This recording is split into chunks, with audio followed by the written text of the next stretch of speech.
شامل عبادت ہے، شامل عبادت ہے۔ الحمد للہ وکفی وسلام علی عباده الذین اصطفى، اما بعد۔ اعوذ باللہ من الشیطان الرجیم، بسم اللہ الرحمن الرحیم۔ ایحسب الانسان ان یترک سدی، وقال اللہ تعالی وَأَمَّا مَنْ خَافَ مَقَامَ رَبِّهِ وَنَهَى النَّفْسَ عَنِ الْهَوَى فَإِنَّ الْجَنَّةَ هِيَ الْمَأْوَى، وقال اللہ تبارک وتعالی وَهَدَيْنَاهُ النَّجْدَيْنِ، وقال النبي صلى الله عليه وسلم لا يؤمن أحدكم حتى يكون هواه تبعا لما جئت به، أو كما قال عليه الصلاة والسلام۔ اللهم صل على سيدنا محمد وعلى آل سيدنا محمد وبارك وسلم۔ میرے محترم دوستوں اور بزرگوں، اللہ تبارک و تعالی نے اپنی قدرت کاملہ اور حکمت بالغہ سے اس پوری کائنات کو وجود بخشا، اور اس پوری کائنات میں سب سے زیادہ عظیم مخلوق، سب سے زیادہ عزت و شرف والی مخلوق انسان کو بنایا ہے۔ یہ دنیا میں اللہ تعالیٰ نے پیدا کر کے ایسے ہی ہمیں نہیں چھوڑ دیا کہ جس طرح چاہے زندگی گزار کر آ جائے، یہ حال اللہ نے نہیں رکھا، بلکہ اللہ تعالیٰ نے زندگی بھی دی اور زندگی گزارنے کا طریقہ بھی دیا، زندگی گزارنے کا مقصد بھی بیان فرمایا۔ قرآن میں اللہ فرماتا ہے یحسب الانسان ان یترک سدی، کیا انسان یہ گمان کر بیٹھا ہے کہ اس کو ایسے ہی چھوڑ دیا جائے گا؟ یعنی جس طرح جانوروں کی زندگی کا کوئی مقصد نہیں ہے، کیا انسان کی زندگی بھی ایسی ہی بے مقصد ہوگی کہ دنیا میں آئے، پل بڑھ کر بڑے ہوئے، کھا پی کے دنیا سے چلے گئے؟ کیا اسی بے مقصد اللہ تعالیٰ نے دنیا کو بنا دیا ہے اور انسان کو بے مقصد پیدا کر دیا ہے؟ ہرگز نہیں، ہرگز نہیں۔ اللہ تبارک و تعالیٰ نے اس پوری کائنات کو ایک مقصد کے لیے پیدا کیا ہے، اور ہم انسانوں کو اللہ تعالیٰ نے جو دنیا میں بھیجا ہے وہ ایک مقصد کے لیے بھیجا ہے، زندگی گزارنے کا ایک طریقہ دیا ہے جس کو شریعت کہتے ہیں، جس کو دین اسلام کہتے ہیں۔ یہ دین اسلام کوئی اور چیز نہیں ہے بلکہ زندگی گزارنے کا سب سے اچھا، سب سے سچا اور سب سے آسان طریقے کا نام دین اسلام۔ تو یہ دین ہے، دین کا معنی لائف سٹائل ہے، زندگی گزارنے کا طریقہ ہے۔ اللہ تعالیٰ نے اس دنیا میں پیدا کر کے ہمارا امتحان رکھا ہے، دونوں راستے دکھا دیے۔ وَهَدَيْنَاهُ النَّجْدَيْنِ، اللہ فرماتے ہم نے انسان کو دونوں راستے دکھائے، صحیح راستہ بھی بتایا انبیاء علیہم السلام کے ذریعے سے کہ یہ راستے پر چلو گے تو نجات ملے گی، اللہ تبارک و تعالیٰ کی رضامندی ملے گی، جنت حاصل ہوگی، اور جو غلط راستہ ہے اس کی طرف بھی رہنمائی فرمائی کہ یہ راستے پر اگر چلو گے تو یہ شیطان کا راستہ ہے، یہ نفس کی خواہشات کا راستہ ہے، اس راستے کا انجام بہت برا ہے، اس راستے کے کنارے پر بھیانک جہنم ہے۔ یہ دونوں راستے بتا دیے، اور پھر انسان کو اختیار دیا کہ اپنے اختیار سے، اپنی چوائس سے انسان صحیح راستہ اختیار کرے اور سیدھے راستے پر چلے۔ زبردستی کا معاملہ اللہ تعالیٰ کے یعنی لا اکراہ فی الدین، دین میں داخل ہونے کے بارے میں کسی کو زبردستی نہیں کی جائے گی، کہ بائی فورس اور گن پوائنٹ پر اس کو دین کے راستے پر چلایا جائے کہ ایک نماز نہیں پڑھے تو کھانا اللہ بند کر دیں گے، اور زنا کیا تو اللہ اس کی طاقت ہی چھین لیں گے، اور آنکھ کا غلط استعمال کیا تو اللہ اندھا کر دیں گے۔ یہ بھی سب کچھ کر سکتے تھے لیکن نہیں کیا، اس لیے کہ اس وقت پھر امتحان باقی نہ رہتا۔ اس دنیا کو اللہ نے امتحان کے لیے بنایا ہے، انسان کے دماغ میں عقل دی ہے، صحیح اور غلط کی پہچان کرنے کا معیار انسان کو عطا فرمایا ہے۔ اسی سے انسان کی فضیلت ہے، اسی عقل کی وجہ سے کہ اپنے فائدے اور نقصان کو سمجھتا ہے۔ یہ امتحان اللہ نے رکھا ہے، زندگی کے ہر قدم پر اللہ تبارک و تعالیٰ کے اوامر ہیں اور اس کے نواہی ہیں، یعنی کچھ کام کرنے کے اللہ نے حکم دیے کہ یہ کرو، اور کچھ کام کرنے سے منع کیا ہے کہ یہ نہ کرو۔ اب جو کرنے کے کام ہے اسے کرنا اور نہ کرنے کے کاموں سے اپنے آپ کو بچانا، یہ ہماری زندگی کا امتحان ہے۔ جو انسان اللہ تبارک و تعالیٰ کے جن اوامر کو اس کے بجا لانے کا حکم دیا ہے اس کو بجا لائے، اللہ کے اوامر اور آرڈر کو پورا کرے، اور جن کاموں سے روکا ہے اس سے اپنے آپ کو روکے، وہ انسان ہے کامیاب۔ اب ہم میں سے ہر انسان یہ چاہتا ہے کہ ہم شریعت کے مطابق زندگی گزاریں، ہم میں سے ہر انسان یہ چاہتا ہے کہ ہم نیک بن کر زندگی گزاریں، کوئی گناہ کرنا نہیں چاہتا۔ لیکن پھر ہوتا کیا ہے؟ ہوتا یہ ہے کہ جب اللہ تعالیٰ کا حکم سامنے آتا ہے تو انسان کے اندر ایک دشمن اس کا ہے نفس، جو انسان کو برائی کی طرف لے جانے کی کوشش کرتا ہے۔ وہ لذت کا خوگر اور عادی ہے، جس جگہ اس کو لذت نظر آتی ہے اس کی طرف وہ انسان کو کھینچتا ہے۔ اور ایک ہے باہر کا دشمن جس کو شیطان کہتے ہیں، یہ دونوں مل کر انسان کو کھینچتے ہیں گناہوں کی طرف۔ انسان کے اندر دونوں طرح کے جذبات اللہ نے رکھے ہیں۔ حدیث شریف میں نبی اکرم صلی اللہ علیہ وآلہ وسلم نے فرمایا کہ ہر انسان کے ساتھ ایک فرشتہ بھی ہے اور ایک شیطان ہے۔ جو فرشتہ ہے اس کا کام ہے نیکی کے کاموں کا الہام کرنا، نیکی کا خیال دل میں پیدا کرنا۔ بہت سی مرتبہ ہم دیکھتے خود بخود طبیعت میں نیکی کا خیال آتا ہے، یہ آتا نہیں ہے، اللہ تبارک و تعالیٰ کی طرف سے ڈالا جاتا ہے، یہ فرشتہ ڈالتا ہے۔ اور کبھی خود بخود برائی کے خیالات آتے ہیں، خود بخود کچھ نہیں ہوتا، یہ شیطان ہے جو برائی کے خیالات ڈالتا ہے۔ اب امتحان یہ ہے کہ شیطان جب برائی کا خیال ڈالے تو اپنی ہمت کو اور اختیار کو انسان استعمال کرے اور گناہ سے اپنے آپ کو بچائے، اور جب نیکی کا خیال اور موقع آ جائے تو انسان ہمت کر کے اللہ تعالیٰ سے مدد مانگ کر ہمت کر کے نیکی کا کام کرے۔ اللہ نے ہمیں مجبور نہیں بنایا ہے کہ اگر ہم نیکی کرنا چاہے تو نہیں کر سکتے، یا گناہ سے بچنا چاہے تو نہیں بچ سکتے، ایسا نہیں ہے۔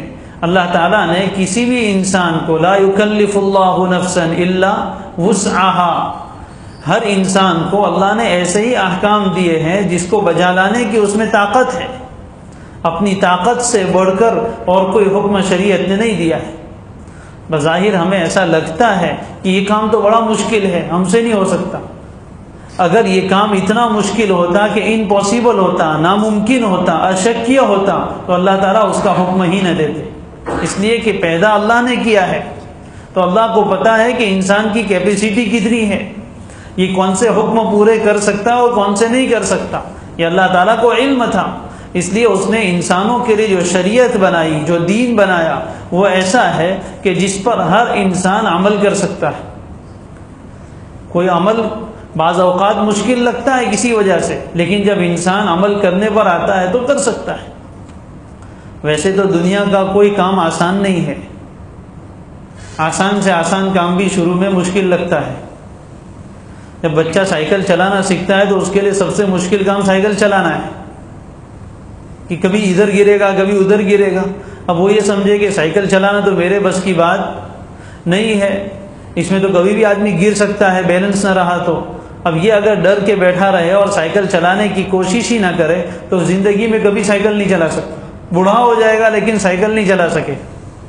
اور جو ہمت کر کے اپنی صلاحیت کو استعمال کرتا ہے، سائیکل پر سے 2-4 مرتبہ گرتا ہے لیکن چلاتا ہے، تو پھر کیا حال ہو جاتا ہے، چھوٹے چھوٹے بچے ہاتھ چھوڑ کے سائیکل چلاتے۔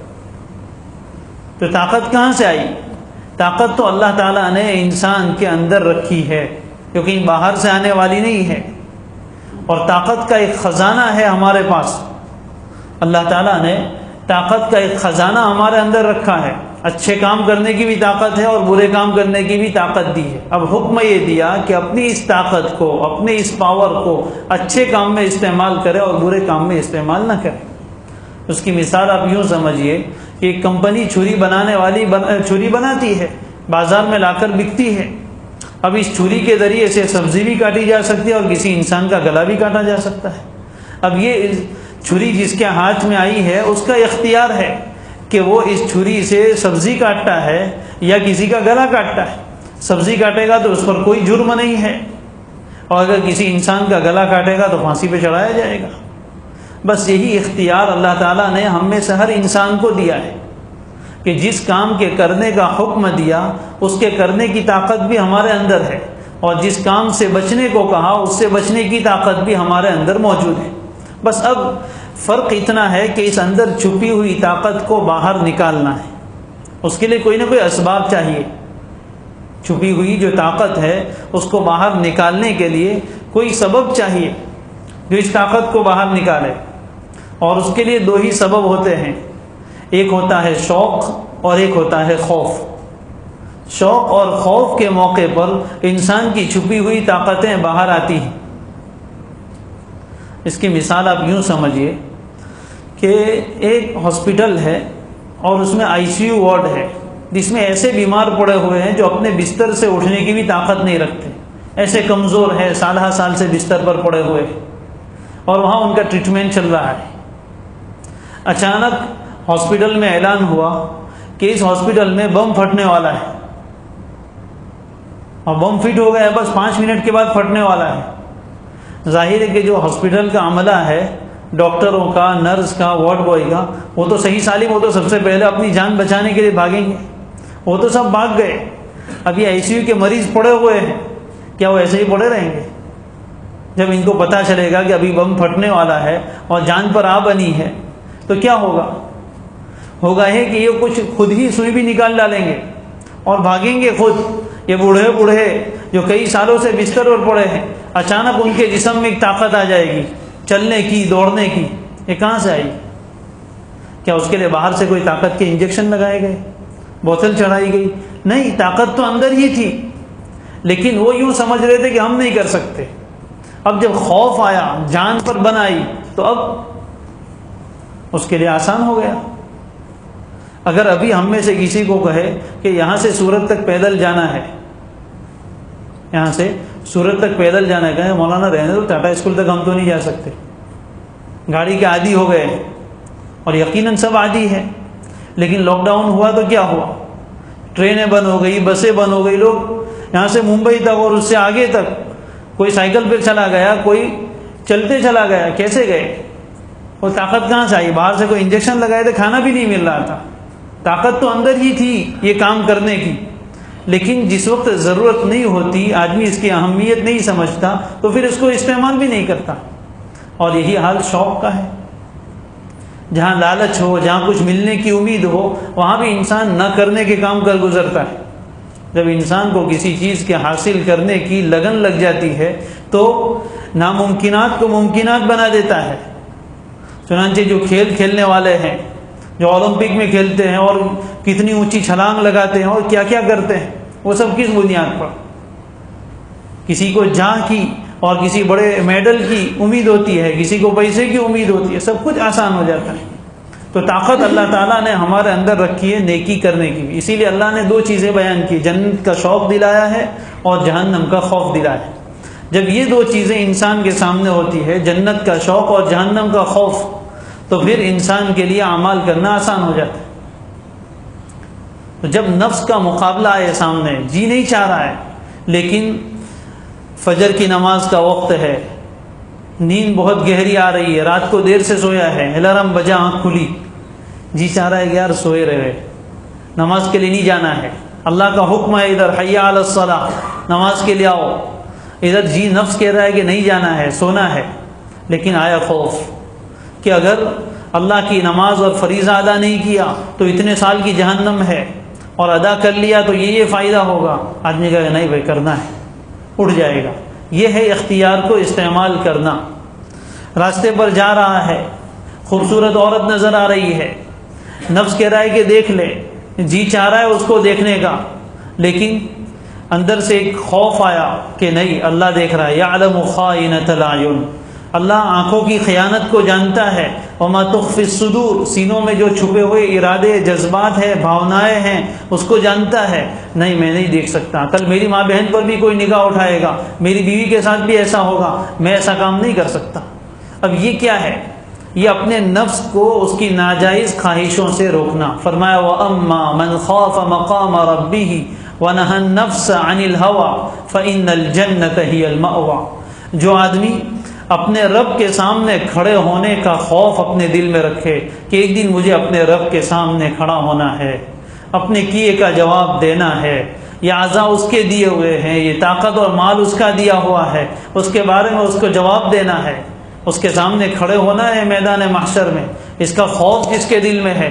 وَنَهَى النَّفْسَ عَنِ الْهَوَىٰ، اور اپنے نفس کو اس کی ناجائز خواہشوں سے روکے۔ نفس تو چاہتا ہے بہت کچھ گناہ کرنے کو، لیکن یہ کہتا ہے نہیں، اللہ ناراض ہو جائیں گے، اللہ کا حکم ٹوٹ جائے گا، اللہ سب سے بڑا ہے، اس کا حکم سب سے بڑا ہے، وہ نہیں ٹوٹ سکتا۔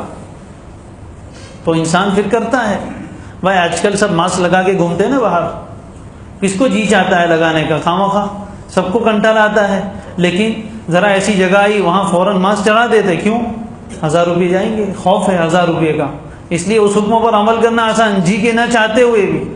اسی طرح شریعت کے بہت سارے احکام ایسے ہیں جس پر انسان کا نفس نہیں چاہتا، جی نہیں چاہتا، پھر بھی انسان کو اس پر عمل کرنا ہے۔ کیوں؟ اللہ کے شوق میں، اللہ تبارک و تعالیٰ کے دیدار کے شوق میں، اس کی جنت کے شوق میں، اس کی جہنم سے بچنے کے لیے، اس کی ناراضگی سے بچنے کے لیے، اس کی محبت میں۔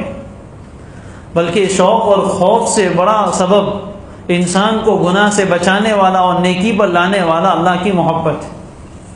جس کو سچی محبت ہو جائے، جس کو سچی محبت ہو جائے تو محبت میں تو ساری چیزیں قربان کرنا آسان ہو جاتا ہے۔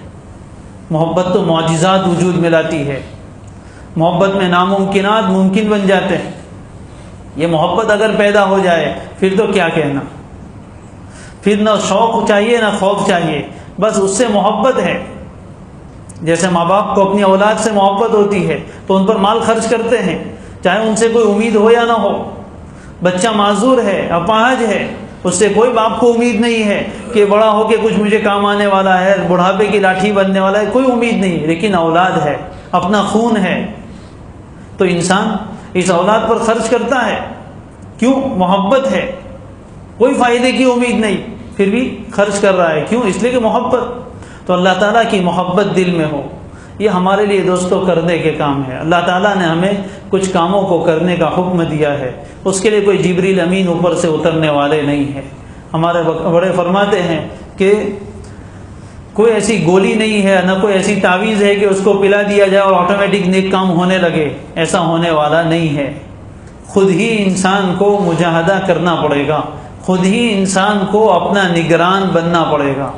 وَلْتَنْظُرْ نَفْسٌ مَا قَدَّمَتْ لِغَدٍ، بار بار امام صاحب کی آپ شاید یہ قرات سنتے ہوں گے، یا ایھا الذین آمنوا اتقوا اللہ وَلْتَنْظُرْ نَفْسٌ مَا قَدَّمَتْ لِغَدٍ وَاتَّقُوا اللَّهَ، دو مرتبہ اللہ تعالیٰ نے تقوی کا حکم دیا اور اس کے درمیان میں فرمایا وَلْتَنْظُرْ نَفْسٌ مَا قَدَّمَتْ لِغَدٍ۔ ہر انسان کو یہ خوب غور کرنا چاہیے کہ اس نے کل کے لیے کیا بھیجا ہے۔ خود ہمیں دیکھنا ہے کہ ہم آگے کیا بھیج رہے ہیں، اچھائیاں بھیج رہے یا برائیاں بھیج رہے، نیکیاں آگے بھیج رہے یا گناہ آگے بھیج رہے، کیا بھیج رہے وہ ہمیں دیکھنا ہے۔ کسی نے بہت پیاری بات کہی ہے کہ ہمارے جو کچھ اعمال ہے یہ سب کا سب آن دا ریکارڈ ہے، لکھا جا رہا ہے، ایک کتاب بن رہی ہے، ایک کتاب بن رہی ہے۔ اقرأ کتابک کفی بنفسک اليوم علیک حسیبا، اور قیامت کے دن کہا جائے گا یہ لے تیری کتاب، پڑھ لے خود ہی۔ جو کچھ ہم کر رہے ہیں اچھائی یا برائی وہ سب کا سب لکھا جا رہا ہے، اور وہی کتاب ہمیں پڑھنی ہے۔ کفا بنفسک الیوم علیک حسیبا، اللہ فرمائیں گے آج قیامت کے دن اپنا حساب لینے کے لیے تو خود ہی کافی، یہ خود ہی تیری کتاب پڑھ کے اپنا حساب کر لے کہ تو نے کیا بھیجا ہے۔ اب یہ ہمیں سوچنا ہے کہ کل قیامت کے دن ہمیں اپنے اچھے اعمال پڑھنے ہیں یا برے اعمال پڑھنے ہیں۔